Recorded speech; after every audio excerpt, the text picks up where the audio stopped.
12 گھنٹے روزہ رکھنا اور صرف 10 منٹ میں پیٹ بھر جانا، یہ ہمیں یاد دلاتا ہے کہ دنیا کی لذتیں عارضی ہیں اور زندگی بہت مختصر ہے۔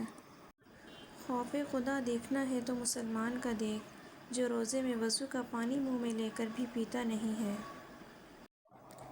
جو اللہ کو وکیل بنا لیتے ہیں وہ مقدمے جیت جایا کرتے ہیں۔ حسبنا اللہ ونعم الوکیل، اللہ ہمارے لیے کافی ہے اور وہ بہترین کارساز ہے۔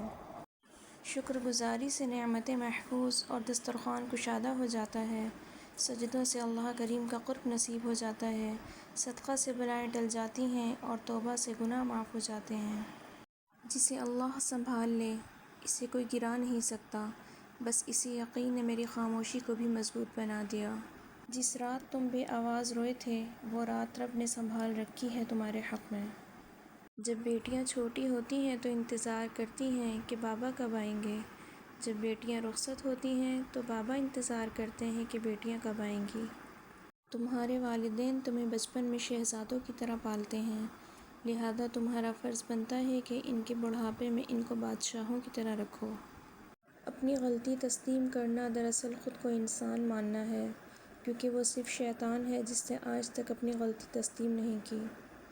عقل مند انسان اپنے آپ کو پست کر کے بلندی حاصل کرتا ہے اور نادان اپنے آپ کو بڑھا کر ذلت اٹھاتا ہے۔ ایسی خوشی سے بچو جسے حاصل کرنے کے لیے دوسروں کو دکھ دینا پڑے۔ تم مت بننا ساس، نند، دیورانی، جیٹھانی، تم ایک عورت بن کر دوسری عورت کا درد سمجھنا۔